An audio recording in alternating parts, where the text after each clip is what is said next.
And we're back again. We've got nothing better to do. Mike has finished plowing in front of his home, and I was putzing around the house here while waiting for our last episode to upload. It took a long time this time. Anyway, I want to say something about Waltz. I see people calling him. I saw somebody calling him an idiot because of his stance, and he is. But I corrected the person. I said Waltz is not just an idiot; he is a retarded idiot. Oh, well, that's, he calls it the R word. Anyway, the term I was looking for is the He Commonwealth. calls it the R word because he can't say it. He can't spell it. Well, here's the thing. I don't believe that he is. First of all, let's go to the original root of idiot, the term, which is a Greek word, which actually a person who doesn't know things because he hasn't been taught by others. So a person that doesn't take the time out to learn from other people is an idiot. That's where your lack of understanding comes from. Versus a moron, which is a person of low intellectual capability. So, yes, I think he's a moronic idiot. Then he refuses to learn from his mistakes, and he's a moron because he's just. Well, if we look at the term retarded, it doesn't necessarily mean a person who is Down syndrome. It means anything somebody that is being held back. So in some ways, he is literally retarded because he keeps holding back what is common sense, which is to behave properly, to respect his status, and to serve his people. He's only interested in serving his personal ideology, has no interest in his state's well-being. He's basically created nothing but discord in his state. That's because he's cost the lives of at least 3 people there. He's allowed the corruption of Somaliland, otherwise known as the city of Minneapolis. Yeah. I hope to God that they find how much Fry and mayor of Minneapolis, Fry, and he got in their pockets from the Somali fraud. Yeah. They're going to change their tagline and have it known as the inbreeding capital of the world. And the thing is, the thing is that I know nothing of Minneapolis other than the bad news. It's the location in the country looks like a very nice location. I understand Minneapolis was a beautiful city until these vagabonds took it over. Yeah, carpetbaggers, whatever you want to call them. Yeah, 14% of them were involved. At least 14% were involved in the fraud. The rest of them were welfare cheats. They're on welfare. Well, and I noticed one thing. I noticed some Somali women, especially at those daycare centers that don't exist, all right, except in, painted storefronts. They are obese, which is, only in America do you get poor people who are obese. You can tell they're poor by their obesity, okay? I also saw a number of Somali women that look very pretty. They look like Ilan Omar, who... I don't care what you say. You may despise her, but the fact of the matter is she is rather pretty. Yeah, she is pretty. That's why her brother married her. It's pretty stupid. No, but Waltz and his supporters, they've run past full retard right into Democrat, man. Here's the biggest problem. We really cannot insult the enemy. Enough. Because if you insult the enemy, what happens is that you diminish their view from your own perspective, and it makes you more vulnerable because you've limited the opportunity for you to see their strengths. These people have been successful. They have gotten what they wanted. They have done things, regardless of whether or not they're criminal or not. They have gotten away with it for the longest time. So they are successful. About the Somalis. Yeah, well, yeah, and all of their associates, because you don't do something like that unless you have an infrastructure. So they have a lot of support. They have, you have the various judges. You have the police, governors, mayors. So we have a lot of problems there. It's kind of like the corruption that takes place in a lot of big cities. So what happens is at some point your the structure that is in place that is supposed to be managing and promoting the citizenry starts basically exploiting it, and it becomes perverse. So that's what we have in Minnesota. And the thing is that would we have found this out if it wasn't for Donald Trump? Probably not.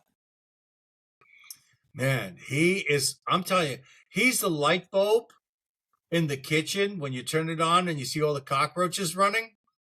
He's the light bulb. He's an illuminator, baby. But we have some really great talent.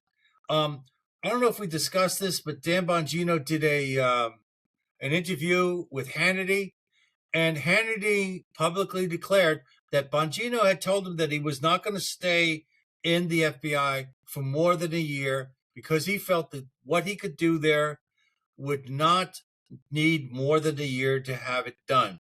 So that's what I've heard too. Bongino did not leave because he was unhappy at the FBI because people were dropping the ball. He left because he just wanted to go back to his podcast. Yeah, I saw him telling Hannity, I said from the beginning I was only going to be there a year. Right. So, and at first I thought, he was just talking about, near the end, he said he was going to go out after a year. But no, apparently it was because that's what he intended. Right. So the thing is that he made no declarations of dissatisfaction with the Bureau or the DOJ or anything. I also saw a headline saying that a bunch of FBI agents were fired the other day by Patel. I heard about that, yeah. They're cleaning house, but the thing is, you need to have an infrastructure when it's all over. So the thing is, okay, I think there's two types of corruption, okay? There's the kind that embraces the graft or whatever, the payout. And then there's the kind that is generated just to basically go along to get along. You know what I mean? Yeah. Like if let's say if you've got 10 years into the Bureau or 15 years, you got another 5 years and you get your 20, so you can retire. And there's a lot of dirty shit going on and you got no recourse. The whistleblowers aren't being listened. You're basically on your own. That's a different. So you're going to have to look the other way. I had that situation where I was in a corrupt job. And, the thing is that you have to, once you're in one of those things, leaving a job is not the easiest thing in the freaking world. I mean, you're making money. You know your routine. You're settled hard to get into to begin with, too. Yeah, especially if it's a good paying job. So the thing, and as I understand it, a large portion of the FBI are what you would call the good guys. So it takes, as I understand it, it takes about a year or two when you get into a corrupt situation like this to truly know who are the bad eggs. Yeah. So, remember everyone, Trump walked into the Biden regime. Did you like it? Did you think it sucked? Did you think it was corrupt? Well, guess what? It was a shit show. Okay? And the thing is that it's triage. They're trying to stop the bleeding. And the thing is that Jesus Christ, the lowest homicide rate in the country since the year 1900. Come on, somebody did something. Somebody did something. Yeah. So there's so much good news. We have Greenland now that we can go ahead and protect ourselves. 7 wars stopped. we're getting rid of these cartel guys. We're getting rid of a lot of corrupt officials. It's it's I can't imagine how complex it is to get through that spaghetti factory. Yeah, I hope to God. I know they're looking into Gavin Newsom and the railroad that goes nowhere. Which is That's billions of dollars lost. billions of dollars, and not a mile of track has been laid. Okay. Yeah, I still don't know why they haven't gone after, unless they're looking into it and haven't said anything yet. But the former mayor of New York, the commie Bill de Blasio, his wife was entrusted with $8 million for, I forget what cause it was. $8 million disappeared, and I don't know where it went, and she got away with it. Well, you know what? Here's the thing. I was listening to you, and I was thinking, how am I going to respond to that? And it dawned on me. The term that I'm going to use is infrastructure. We like to think of infrastructure as something positive, something that is out there to basically promote some sort of action, some sort of construction, some sort of overseeing, right? But these people have an infrastructure that is focused strictly on skimming money from the common man and moving it into their own coffers. So you have all these people trickle down, judges, defenders, police, this, that, and the other thing, this entire infrastructure. And we see the asshole on the top. Yeah. But the fact of the matter is, in order to get to them, you have to get past all that infrastructure, which is the infrastructure they put in place to avoid being taken down. Yeah. So, the thing is that that's why if you get the little fish on the bottom and they rat out the bigger fish, you start eating away at that infrastructure. Right. Exactly. So, we have to ask ourselves the ultimate question. Is it possible to clean this mess up? And I think, here's the thing. We have this in our favor. Roy, you tell me if I'm wrong. Let's say you're a criminal and I'm a criminal. Okay? And we're working together. I steal things, you fence it. I steal things, you fence it. And we've been doing this forever because I have a deal with some local authorities, etc. And they tell me when this is going to be there and that. So I have a nice thing going. New boy comes into town, shuts that shit down, sends me to jail for 20 years. What's going to happen to you?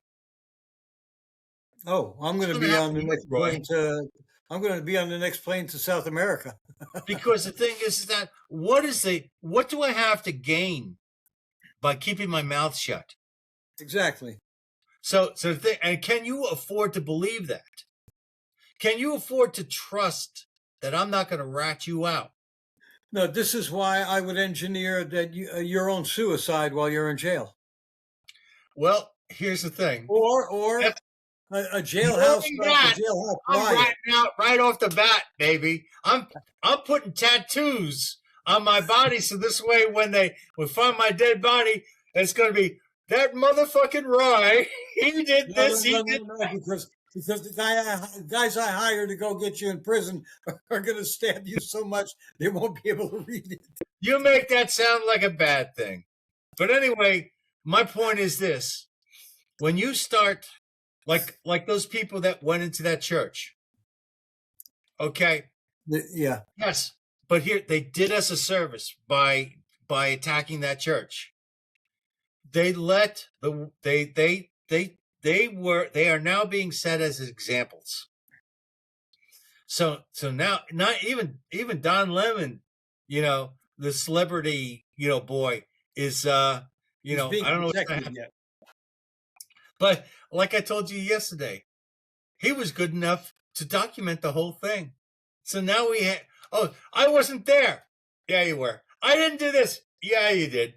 It's like if they had gone there without Don Lemon, it would have just been a rabble rouser. And then it would be personal people saying this and I did this. No.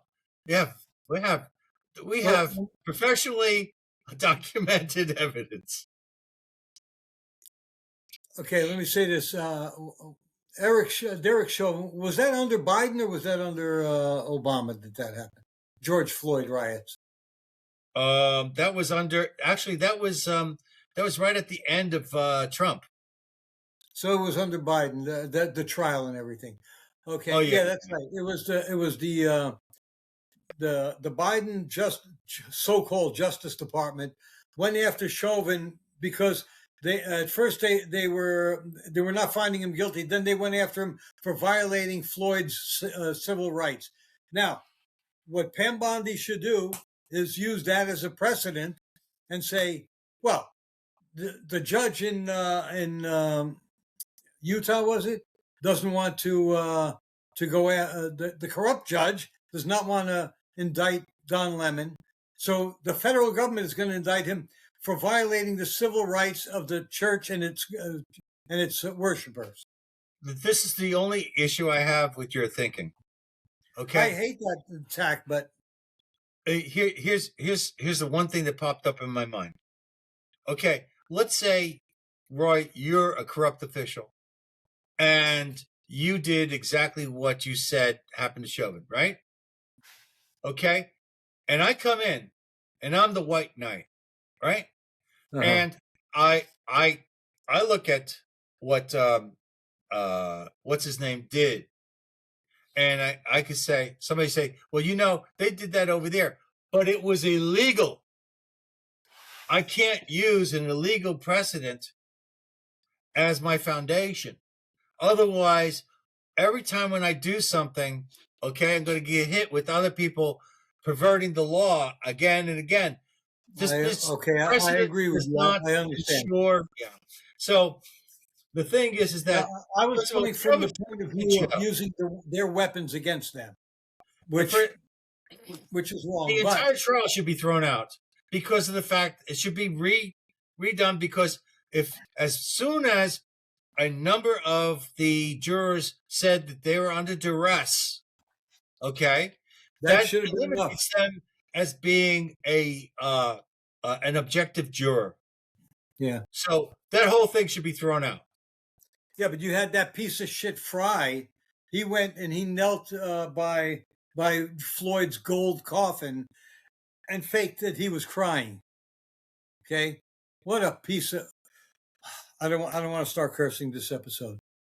Right. The thing is that the thing is that reminds me of a farmer who used manure to fertilize his garden. Is that what we're talking about? So anyway, first of all, Fry is just another example of the type of person you become, like Gavin Newsom and a number of other these people. You become this caricature of yourself. You become this extremist. The thing is that what do you have to become to be in opposition for lawful behavior? You have to be, what do you have to do to reject lawful behavior and justify it?